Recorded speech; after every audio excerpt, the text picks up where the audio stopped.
Inner Voice, a heartfelt chat with Dr. Foojan.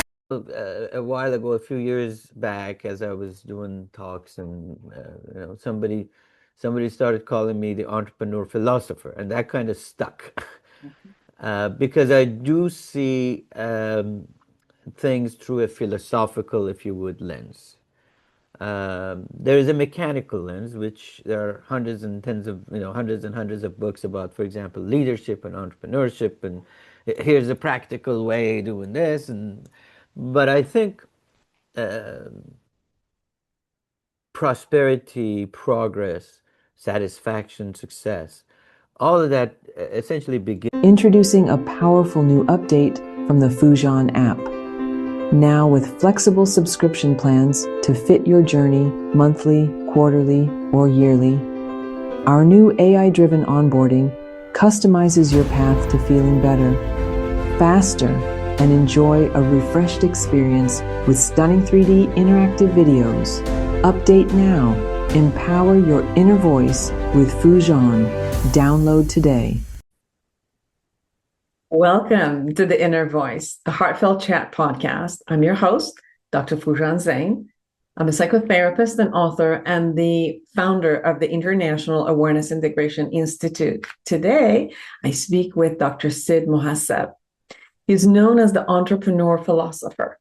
Sid is twice best-selling author, a university professor at both engineering and business school, a two-time TED speaker, and an advisor to Fortune 500 leaders and an innovation thought leader who has built multiple companies and invested in many more. Sid is the founder of the Anabasis Academy, a global movement fusing mindfulness and entrepreneurship. He's a frequent contributor to Forbes, Times, Newsweek, USA Today, Fox, Independent, Foreign Policy Globe, London School of Economics, and Harvard Business Review. Today, we will explore his latest book, You're Not Them, The Authentic Entrepreneur's Way. And I'm sure that you'll enjoy his conversation as much as I have, and I always have learned from him when I've gone to his lectures. Now, he's also gracious, and he's giving us a code, which you could find in the show notes, that you could go to anabasisacademy.org and become a committed member. So see the show notes for this special code that offers you to be a committed member. Now, be sure to subscribe to the podcast on your YouTube channel and connect with me through my website, foojanzeine.com. I love to hear from you. Connect in the social media and share with me anything that you want, comments, if you like the show, if you have suggestions, all of that. Now, without further ado, this is Dr. Sid Mohasseb. Listen up if you want to promote your personal growth and self-awareness. I found the Foojan app last month and I have been absolutely loving it. I personally have never learned guided meditation, but thanks to this app, I now have learned incredible tools for my own stress relief and emotional self-awareness. Not to mention, there are self-evaluation tools and professional coaching available to utilize however your journey to self-discovery takes you. Join Foojan today and redefine your life one step at a time.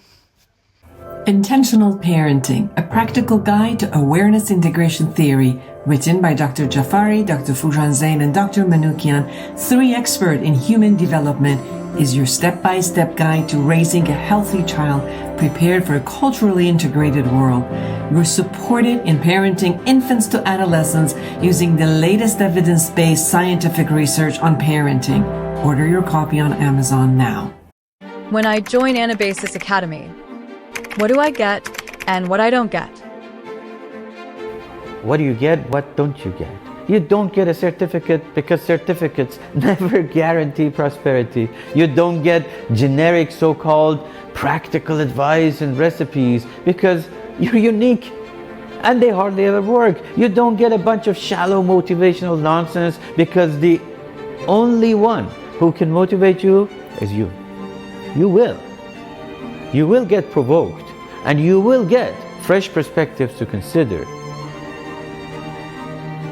You'll get to activate your mindfulness, to tool up and move up, to discover your talents and gain confidence. And like all other remarkable people.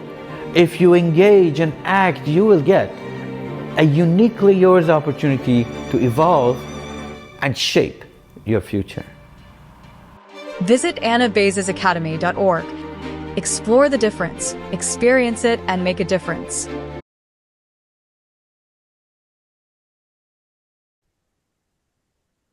I am so excited to have you on the show, everyone. Dr. Sid Mohasseb is with us. Welcome to the show.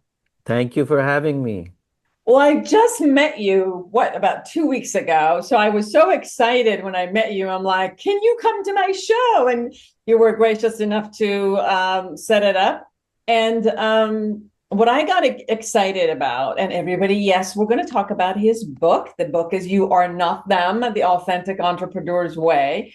But beside your book, you also shared this way of being as an entrepreneur. And I get it that as I was going through your book, the being part is there, also the authentic part, but there was more to that as I heard you. And there was this context of how to be an entrepreneur, which was a different philosophy than a lot of us have heard. So I just wanted to open with that, please. Sure. So, a while ago, a few years back, as I was doing talks, and somebody started calling me the entrepreneur philosopher, and that kind of stuck. Because I do see things through a philosophical, if you would, lens.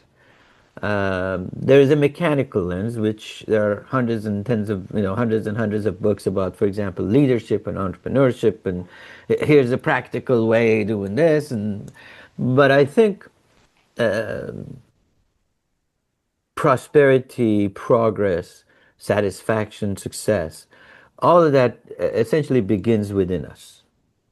And it goes to a core belief that research now shows it too, that we all, about 500,000 years ago, built a gene in us that is different than a survival gene. It's a gene that makes us thrive, want more, build more. And so that's inherently in all of us. Now, our mindset is what activates this gene in terms of wanting more, being more, and our mindfulness, being aware of what is out there and what is in there. While we are not, and some of your audience may say, whoa, you're going the right way. While we're not detached, but very attached. Because mindfulness, a lot of places, you have to be detached. No, if I'm detached, I can't experience. Right? Not attached to my biases, but attached to the rest of the world and how things are evolving. So if you take those two components, what you see is a connection to the actual definition of what an entrepreneur is. Entrepreneurship is not about money. This is evolved and people have turned it into this Elon Muskish thing. It's all about, driving and being fearless, and which we can talk about. Being fearless, being this, being that. It's entrepreneurship, by definition. In the 1700s, there's a guy named Jean-Paul Say. He's a French guy, an economist. He defined entrepreneurship the following way. He says, an entrepreneur is someone who has something, who wants to exchange it with something of higher value. Someone who has something, who wants to exchange it with something of higher value, is an entrepreneur, knowing that there is risk, that I want to exchange what I have with something of higher value, but it may not happen. Now, notice, there is no definition of what I have, and there is no definition of what higher value is. I decide what I have, and I decide what is of higher value. Okay? So here's the thing. So I have something, Could be my idea, could be a time, could be my product, could be my service. I have something. And I want to exchange that with something I higher value. Could be money, could be a better life, could be more time with my children, could be taking my children up to Disneyland, could be vacationing around the globe, could be a better retirement, could be a lot of other things. We exchange what we have with something better, knowing that there is risk. It may not happen. In your book, This is in our genes. in your book, you say the spirit of entrepreneurship is a life force for the purposeful sculptor. Embrace this spirit, hunt for knowledge in order to inspire action in exchange for often better but uncertain results. That's pretty good. You're quoting me, which I forgot. But that is precisely what I mean. That is precisely what I mean. We want to exchange for something that's better. Now, with this definition, this is why, it's a different view. I would like you to think about every student that goes to college. They spend money, sleepless nights, they study, they take tests, they go to school in the hopes of getting a degree. Why? Because they think that would be a better life. Or their parents think and force them into doing this to have a better life. But there's no guarantee that you have a bachelor's degree or you have a master's degree, you will have a better life. It's not guaranteed. The risk is minimal, but there is a risk. So in that spirit, if you really look at it, every college student is an entrepreneur. Okay, so here's the different view, if you would. With that view, Martin Luther King is an entrepreneur. Mother Teresa is an entrepreneur. Gandhi is an entrepreneur. All of these people had something and wanted to exchange it with something better. In that definition, a mother, a single mother, working from the projects, getting $8 or $18 an hour, cleaning a hotel room or doing something in a factory, in order to get something, money, exchange it for a better life for his or her son, right? To take them to a Disneyland trip, to make them happy with something. They're exchanging their life, their time, their abilities with something that they would consider better. So all of us are entrepreneurs. The difference is A, we realize that we are entrepreneurs and we have this ability. B, realize that we have choices and apply our mindfulness in an actuated manner, actively connecting our awareness of who we are, where we are, because we're all different. And this is the topic of the book. You are not them. We have 8 billion people on the planet. I don't think you can find any two that are exactly the same. We come from different places, have different IQs, have different backgrounds, have different level of money, have different level of education. Our parents were different. We even played with different toys when we were kids. We fell in love with different people. We got hurt from different people. We had different friends. We are completely different. So this idea that is out there by, hey, let's take some practical advice. And you have a lot of these 1, 2, 3 books. Thinking life is like IKEA. It comes with some sort of instruction.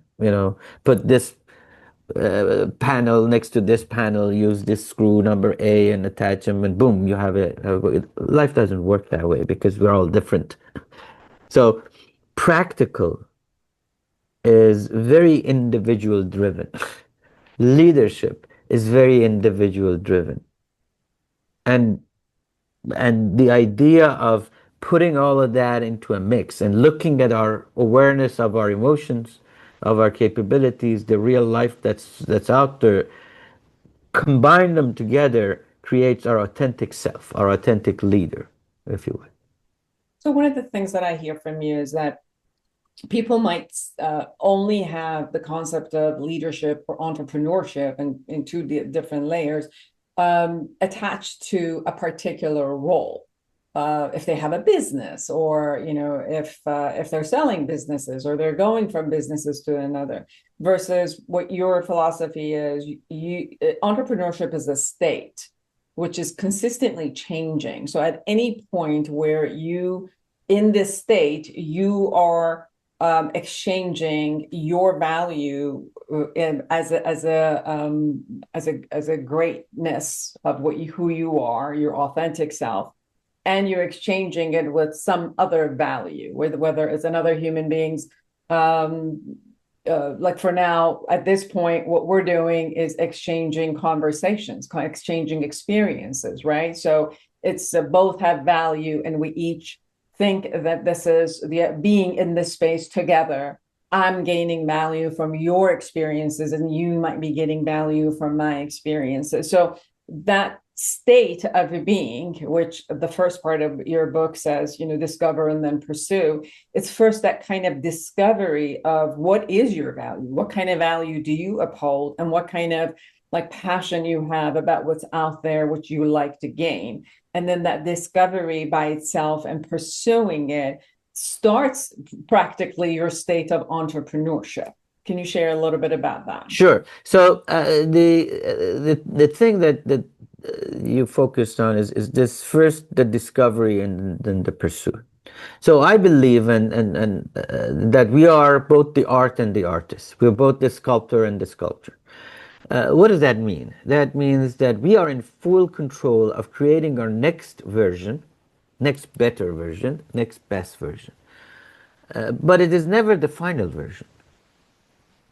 We never built the final version. When we die, maybe God would do that for us. But in the interim, we are building our next best version, which means sometimes if you imagine a statue, it may be a little bit crooked on the side, it may have some holes here, the painting may be different, and we are fully in control of changing that. Okay? So the discovery is placing yourself without the normal biases that we have, without saying, "Oh, I am the greatest thing since sliced bread." Right? Realistically, there's nothing bad. See, for example, I'm going to say something that, again, it may be controversial. People say, go personal improvement classes. Okay, so you're improving yourself. You're not a process to be improved. This is not a factory floor. You're not improving anything. You're perfect. All you're doing is you're creating the next best version, which may be better or may be worse. And that's okay. That's the experimentation of building. We're not a process to be improved. Right? We're a flower to bloom. Now, that's a different perspective than, okay, let's have 6 things that you would do to improve yourself. Now, in the discovery process, the key is you're discovering who you are today. And you're discovering what the path is to what you think that exchange is, what is of higher value. But you have every right to choose again. This is not the final version. So this is one thing that, again, I'm saying things that some of your audience may disagree, and we don't have time to really get into it. For example, I'm against vision boarding. I think it's a stupid thing to do. A 24-year-old creates a vision board. Do I trust my 24-year-old myself at 24? No. Why do I trust his or her, his vision? It's just, things are changing. It's not a vision board. Maybe it's a movie. Is it that the white fences with a Cadillac or a Ferrari a good thing for me? I don't think so. Maybe at 24, that's what I thought was a good thing. So this fixing the vision into something static limits us to be measured by external factors. So there's a difference between success and satisfaction. Foojan, success is measured by others. That is, you are a doctor, you are an attorney, you have lots of money, you have a good family, you have 2 good kids, you've raised a good kid, right? You're a good husband, They are externally driven in terms of measurement. Satisfaction is measured only internally by you. You're either satisfied or not satisfied. And it's not one thing that satisfies you. It's a bundle. It's a bunch of stuff that satisfy you. Maybe I'm short, but I'm a nice guy. Maybe I don't have all the money in the world to have a 6-story building of this and that and a 10,000 square feet building. But I have a great life. I have a great wife. I have a great, we build satisfaction. Success is external. So in that discovery, the idea is to realize the satisfaction measures in a realistic manner, not with biases, not with parameters that are externally measured. Not that I'm not necessarily going to be happy or satisfied if I am a PhD. I assume it might be. So this is, again, I'm exchanging in anticipation of getting something of higher value. So when we define the higher value, but something external, and when we get there, we don't get it, boom, it's disappointment. We think we're failures. No, we set up something, assuming that something else practical, but somebody else is also practical for us. Pretty much, yeah. I mean, I remember when I was like 16 or 17, I exactly set up what I wanted. And I said, by 30, I'm going to get that. Well, by 28, I got it. I was married. I had my house with a white picket fence and I had my business and I was miserable. And it was like, okay, somehow the plan did not work. And it took. No, I'm not. So I'm not that stupid saying that. So it was like, okay. And it's interesting because I dismantled everything. Like I got a divorce, I dismantled the business, I sold the house and it was like, now what? And it was pretty much the concept of the discovery of, yes, I did everything that I was told to do and the society asked me to do in order to be satisfied. And when I did what the society wanted without really discovering who I was and what made me want to move every single day, wanted to wake up every day. It just wasn't. So the satisfaction is very, very personal, and it doesn't necessarily fit into what everybody else tells us. What everybody else. So I'll give you an example. I was talking to some guy a month ago, 2 months ago. Smart guy. He has written books and is a very smart guy. His demeanor was, he had long hair, he had tattoos all over the place, physically, and he was a rather big fella. Okay, so he went to a place where he says, I've done all this stuff, I've got all these books, I've interviewed this, I've done this research, I've done this, but people don't realize that what I've done. They don't accept me because who I am and what I dress and how am I, they don't give me, So the problem was, he was expecting satisfaction, he was expecting success based on external people's measure, but then he said, but I don't want to change. This is who I am. And it's okay. It's okay to have long hair. It's okay to have this. But you shouldn't then expect that if you behave this way, then the society, the others, because they have a different measurement, they have a different scale. If you're not satisfied, then don't do those kind of things. Don't look for that success measures. And if you satisfied with that success measures, then you have to fit that mold. Right. You can't have your cake and eat it too. Right. You also said that you could, in this phase, you could also create your own personal entrepreneurial philosophy. Correct. Part of the discovery is about who am I? What is my satisfaction? How do I get satisfied? And how do I fit? Possibly with the mechanism and the success establishment of what everybody else tells me to do, and I can find where I can be, and that could be my personal philosophy, where I can a value system that I can operate by. And see, the thing that I go back to and like to emphasize is that it's not fixed. Yes. It's not like, Hey, here, actually, if it's fixed, that means you're not realizing the world changing around you. And I use this philosophy, as you know, in the session you mentioned. I use the same idea. If you go at the core, is if you look at customers, they're not the same people, and guess what? They're entrepreneurs too, like you and I. They want to have an exchange of take what they have and exchange it with something of higher value and know that they're rich. They're people. They want to be satisfied, like all of us. The employees are the same, and everybody in the world. And if you look at it, we really, as individuals, are an enterprise. Our spouses, our kids, our friends, our family, the people that we go get coffee from, we are an enterprise. We have an intake, we have an output, we manage this thing, and we have people that we're interacting to. We are practicing entrepreneurship every time we do something. We are exchanging. If I decide this afternoon to go to my son's soccer game, I am choosing that activity over going out and playing golf with my friends, or sleeping, or reading a book, or taking a walk, or working. That means I am exchanging what I have, which is my time, with something that I believe is higher value. Taking a risk.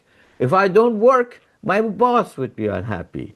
If I don't go to my son's soccer game, my son may be unhappy. There is a consequence in everything that we do. Exactly. We make a choice at every level, and what that means is that we build our own entrepreneurial philosophy along the way. Along the way, we're building pieces of things. So there's, I don't know, 1,000 books about leadership. Transactional leadership, democratic leadership, bureaucratic leadership. There's 1,000 books. I cannot point to anyone that uses one methodology of leadership. This is the kind of leader I am. It depends. It depends on the situation. It depends on the people. It depends who I am. It depends what time of the day it is. It depends if I had an argument with my wife or husband that morning. It depends. It depends who the employee is. It depends how they behave. It depends which part of the world they live in. It depends on their culture. It depends on my culture. There's so many different variables that there is no one way. Now, should I read the books? Of course. Should I learn about different things? Of course. But I have to put the pieces of the puzzle in my own way and create my own universe of leadership models. There was something about your lecture that was interesting to me, which, you always hear the slogans of customers are right and this and that. But I think that usually when I hear those slogans are more about only looking at the angle of how does it benefit me if I look at this place or that place, how does it benefit me? One of the ways that you were sharing your philosophy, and it landed on me in this way, was this authentic concept of honoring other people's choices where they are coming to you. So if I have a client, if I have a customer, the concept is beyond just, okay, they're right. Because sometimes it's like, okay, even if you don't think they're right, you just pretend that they're right in order to get the stuff going. But your philosophy and the way you're sharing it is, I honor that they're choosing me.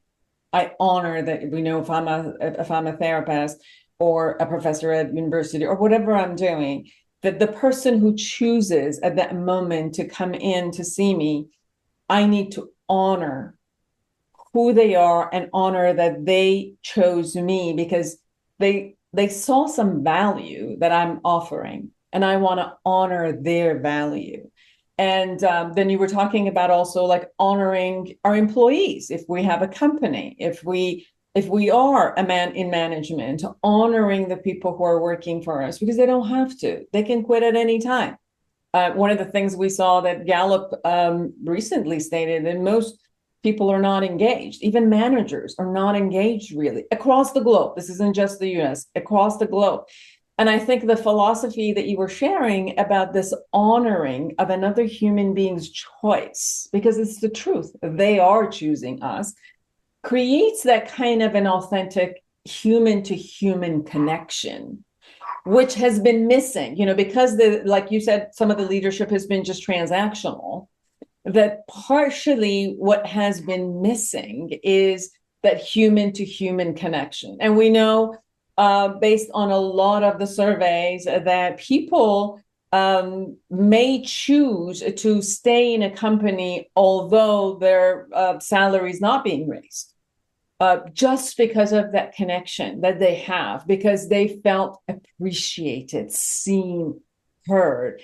And those values are human to human connection. So there's a lot to unpack there. So number one, we have this wake-up call on the academy, which I'll talk about later. But you just gave me an idea, and we're going to have one of those wake-up calls around honoring the value and the choice. So, but here's the thing. There's a few things. One is a realization that in life or in business, let's take business, we don't make a decision to sell.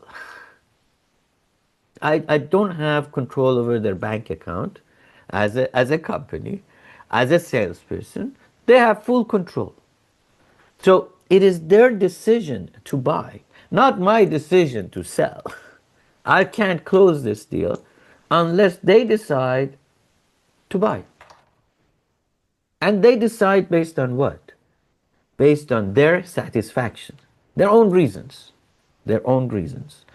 They decide that having this product in my hands with an exchange of $2.54 or $2,000 or $2 million is going to give me higher value.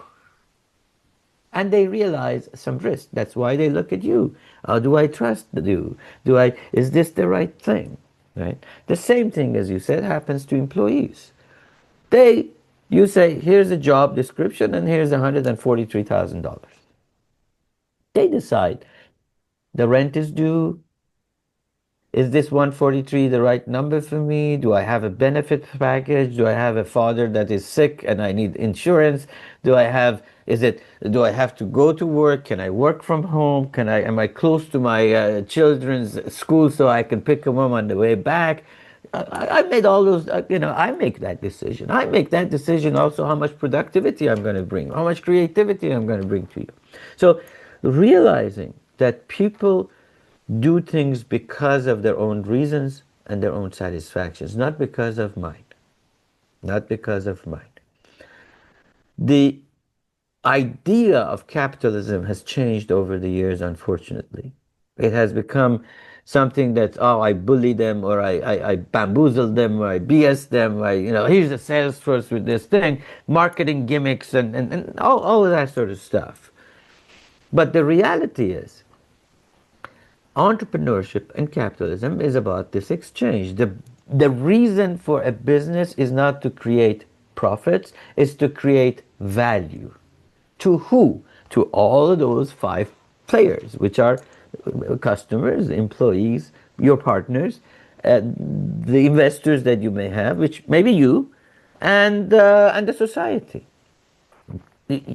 If you create this value, and this is always changing because people's satisfaction is changing, like you and I. There is no vision boarding for each one that you can, people say, my target market is 18 to 24. Is that right? These 18-year-olds are not the same 18-year-olds as 5 years ago. They're different. Their demands are different. The market is different. Technology is different. All that stuff is different. So how could you say that they're the same? They're not the same.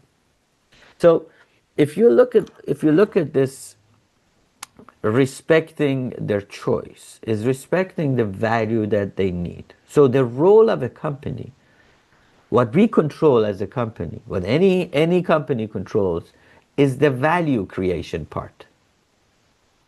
It's not the top, so there's revenue here. We think that we create it, we don't. There's profit here. After we take all the expenses, there's profit here. We think if we don't control this, we don't control this. Right? Those are outcomes.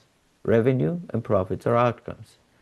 What we create, what we're in control of, is delivery of value within the thing. The product we make, the experience we create, the satisfaction we deliver to our customers, the satisfaction we create to our employees, who would then fuel this thing with more creativity and more value, the satisfaction we deliver to our investors, who fuel this thing and help us grow to deliver more value, satisfaction we provide to our partners who help us do this, our supply chain, the people that make this thing work, and the society we live in. If we do that,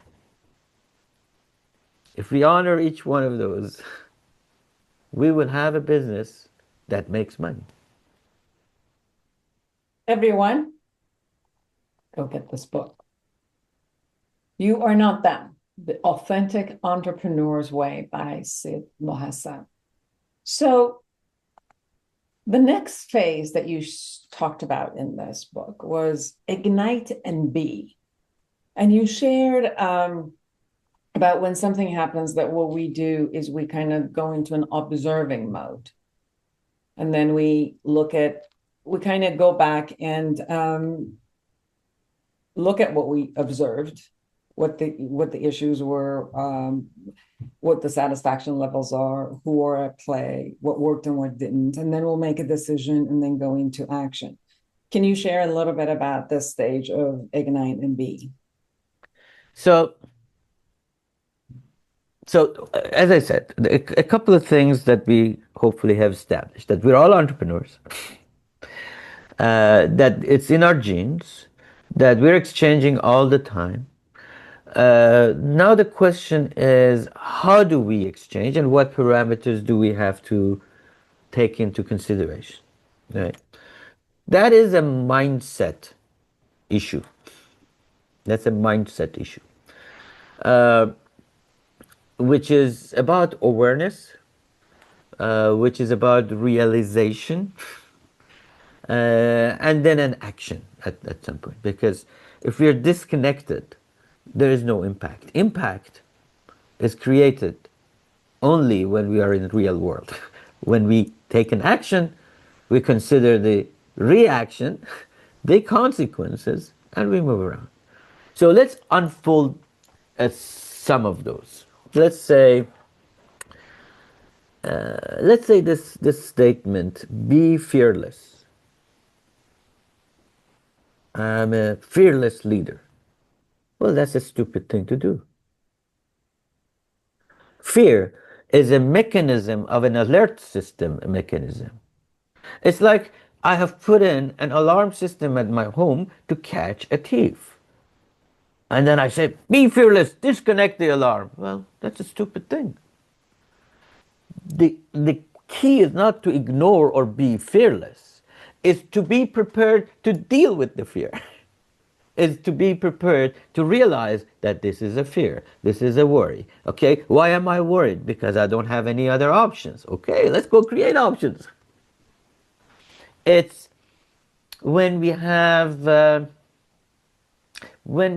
false hope. Right? We say, oh, I'm hopeful this would work. Well, that's false hope. We haven't done anything with it. It's better to have no hope than false hope. Because then we begin to engineer hope. You know, I have cancer, and I sit home and I say, I hope, God willing, it will go away. No, I go to 3 doctors. I finally find somebody with a positive angle to this, and I stick to that. I created hope through the relationship with that doctor. We create hope. The other thing is, for example, is learning the art of nervousness. It's okay to be nervous. It's okay. It's actually good to be nervous. When you're nervous, what are you doing? Let's say you drive every day. Are you nervous when you drive? No. You drive at midnight, icy road, raining, snowing, winding road. Yeah, you're nervous. Justified. You should be nervous. When you're nervous, you're pushing your limits. You're doing something that you don't do all the time. That's a good thing. That means you're expanding your horizon. I would say look for areas, opportunities for you to be nervous. When you're nervous, you're pushing the boundaries. Now, that doesn't mean go jump off of an 18th floor building to, oh, I'm nervous jumping. Well, that's a stupid thing to do. But when we doing something different, when we push our limits, so those things allow us, those kind of approaches to awareness of who we are and what our capabilities, allow us to ignite, to bring in a new plan, to imagine based on the parameters of who we are, and then connect that mindfulness, actuate that mindfulness, which has to do, for example, listening. This is a pet peeve of mine. I've always said to my wife, people just don't listen. And so I went to look, and there was some research. 96% of the people, when you ask them, do you listen? They say, yeah, absolutely. Do you know how many percentage actually listen? 24%. That's amazing. Almost 60% just don't listen. 70% just don't listen. So they're looking for a response. They don't think this is valid to them. They've included their own biases in terms of filtering what you're saying even before you say anything. So what happens is now my learning universe is left. Okay, so if I want to have a better life, if I want to improve, if I have more insight, more intelligence, more data, it's common sense. If I have more intelligence, I can build a better plan. Okay, so how do I get more intelligent? By listening. If I'm listening to you, you're telling me what I'm thinking wrong. I don't say that I have to absolutely accept what you're saying. But if I listen to you, this is a very, very selfish thing to do. It has nothing to do with being empathetic. The people say, oh, empathy, you have to listen. I don't care about empathy. I care about realizing first that I can be better. And when I'm better, realizing that I have to honor their choice would make me empathetic. But I'm not doing it for the wrong reason. You mentioned something absolutely true. We have conceived this thing, a customer is king, so just tell them that they're right and blah, blah, blah, just tell them whatever. The HR departments are the same way. They just want to make you feel good. Okay? Let's do this survey and get them into this and let's listening. They don't do anything about it. They just have a listening session. So what? Actually, that is worse than not listening, because if you say, fill the survey forms, and they do all survey forms and 96% are really unhappy, we still say, okay, whatever the heck, this is our company, this is our logo, this is our mission statement, this is who we are. We put it up on the wall and this is who we are. We don't do anything about it. I mean, except having barbecues on Friday evenings and at some, which is nonsense, right? We don't honor people. We fake it. We fake it. And people are not stupid. Yes. People are not stupid. Emotions may look flimsy, but they appreciate honesty. They feel that vibe, that energy, that you're genuine in what you deliver, in what you say, in what you do. So this is why I'm saying capitalism has turned into this fake it until you make it kind of an idea, which is absolutely not why it was there. Building a business is not about making a revenue. Yeah, that's a side effect, and we will have a good life. But if you go back to great businesses, they were built on some sort of a need to deliver something, some value, and people who appreciated that value. But it's interesting because the same thing is that although, for example, I really value the services I get from Amazon and all of that. But it seems like people got very, very upset that he was just having a wedding. And I was looking at this and I thought, wow, you can get very good business, but if it doesn't feel like people care for you or they're authentic, they still will hold resentment. So it doesn't matter whether you get the salary or whether, you have the title. If you are part of a community, which work is a community, which most of the hours you're part of it, if it doesn't come from the experience of really being cared for, honored from that space, you're still going to hold the resentment. So you're going to create a transaction because somebody else created a transaction, but you won't be in it. And when you're not in it, then the satisfaction doesn't show up. I want to share the last piece, which is you were sharing it. I just want to put the wording, which you were talking about also through this learning, through this, inquiry, through this curiosity that you have to keep gaining the knowledge, then you can also like evolve and then become, which is kind of, beyond the actions and what you decide to do. Then it's embracing the uncertainty that isn't going to be in front of you every single moment. And through that uncertainty, keep learning and evolving. And I think your book really, really gives a lot of value for everyone. It's I appreciate that. personal. Foojan, in reality, we don't complete tasks. Right. We complete risk nuggets. So let me explain. We don't do activities. We take risks. Everything we do. We go to the grocery store. Hey, we're taking some risk. We may get into an accident. We may buy some meat that's no good. Right? Everything we do has risk woven into it. So this idea that entrepreneur is an absolute risk taker. No, we are all risk takers. If there is no risk, there is no life. We risk when we have children. We risk when we get married. We risk when we get divorced. We risk when we get a job. We risk all the time. We risk when we go to a college and study this, geography or engineering, or we risk all the time. Every activity that we do, we're taking a risk. But people don't realize that they're taking a risk, right? The risk takers are in Las Vegas. They're gamblers. Entrepreneurs, which is all of us, we're risk navigators. We exchange. We say, hey, I would prefer to have this at a higher value, but a little less because I don't want to. But if I realize that at the level of risk that I'm taking and what I'm exchanging is what I'm getting, then I'm satisfied because it was my choice. Not somebody else's choice, not some success measures. I made a choice. I made a choice to have this lifestyle at this level at 60 some odd years. I made a choice to create this. Somebody else made a choice to have a bigger home, to have a better car. They made some other choices along the way, which I wasn't aligned with. I didn't like to make those choices. Maybe the risk was too much. Maybe the exposure was too much. Maybe it was a little crooked. Maybe, I don't know. But we make these choices.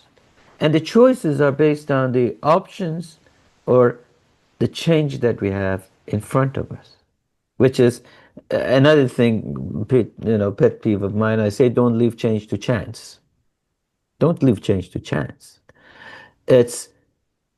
Change is the best friend that we have for you. Right. There is no better friend. Only friend that gives us options. The only friend that gives us option is change. Yeah. And it happens anyway, so might as well be conscious of it. And yeah, you can embrace it. You can make it. There's nothing wrong with you making a change. Yeah.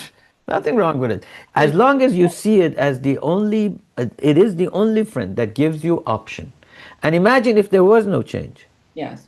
I mean, your physical body is changing constantly anyway. Like you cannot not change even if you wanted to. It is. Imagine if there was no change, Foojan. You mentioned you would have been in the same house with the same relationship, with the same business, and you would be stuck forever. You changed. Yes, absolutely. Your choice. And you have that choice again and again in front of you. Isn't that beautiful? And that's the beauty of it. Now, I want us to have enough time to talk about your academy. I came on to one of what you call them wake-up call, which is a Friday morning every other week of it's pondering on a philosophical conversation and a realistic conversation. And then you also have someone you're mentoring or someone who is an entrepreneur, an expert who comes in and they share where they're going, their success, where they're stuck, and how to go beyond that. So can you share a little bit about your academy? Sure. So the academy came from a few directions. So other people provoked me, which is part of the academy's thing, is to provoke and engage. They provoked me. They said that I've been on a number of boards of startups. I've made investments in companies, built 4 or 5 companies, and sold them, and so forth. And they said the way you look at life is very different than most people, and some of them have had phenomenal success in kind of following the same ideas and the same things. And have been bugging me for years, for a decade maybe, to share this in some way, and I've always pushed back. Recently, I started looking at these sites and messages and Instagrams and Facebooks, and it's all excuse me, which is all about this idea of do one, two, three, and you'll be a trillionaire. Motivational nonsense that's just irrelevant. It just doesn't make any sense. I don't know what, and people are engaged, and we're getting our communities, and expectations are being misaligned. And I said, hey, it's time. I was provoked to say, hey, wait a minute. Your success begins here with your mindfulness. You got to realize that change is good for you. You got to realize that you can do it. You got to realize that you're not them. Nobody can give you this 1, 2, 3 lifestyle and and that comes from being provoked. Provoked means nobody can possibly motivate you except you. Maybe for 10 minutes you get motivated. Maybe for a day. But it wears off. And for example, I was talking to somebody again, which was said a beautiful thing. Money is not a good motivator at 4 o'clock in the morning when things are not working as an entrepreneur. There's something else. Something else drives you. But entrepreneurs who say, "Oh, I'm looking for money," then their motivation comes down. So the idea of the academy is to be a place where we partner for learning. I don't have all the answers. Nobody does. We're just exploring things we explore fear, we explore risk, we explore resilience, we explore all those sort of stuff to put the pieces of the puzzle together.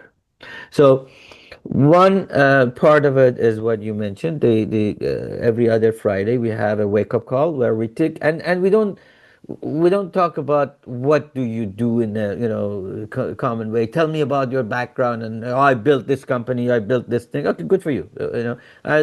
So we focus on the mindset elements. So the wake-up call, the first part of it is about 10-15 minutes of a talk that I generally do, and the idea is to provoke, to get you thinking, and then we have another 10-15 minutes of people have questions, where we have people from all over the world that join, and then we switch to this hot seat where we have an entrepreneur that come in. We try to connect the conversation to their mindfulness and what they've done, and to make it more tangible. So this is a free thing that can come in this for free. Now, it's 8 o'clock Monday mornings in Pacific time, but because we have different people from India and the Philippines, and they're coming to us and say, hey, this doesn't work. It's middle of the night or whatever. We're actually going to expand that so that we have 3 times in a row. We replicate it across the globe. So it's and that's a free thing. Then we have a $1 lifetime membership, if you would. So you pay $1 forever, and you can go back and listen to all the previous recordings and of these wake-up calls and hot seats. It's all available to you. So if you can't even make it, you can go back and catch up with it.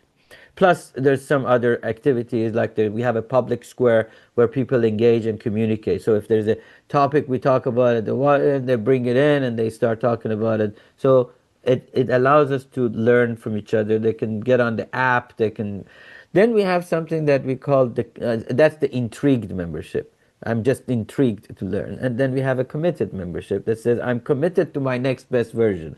I'm committed to build something new. I'm committed to, right, evolve. And that is, that has some other stuff to it, in it.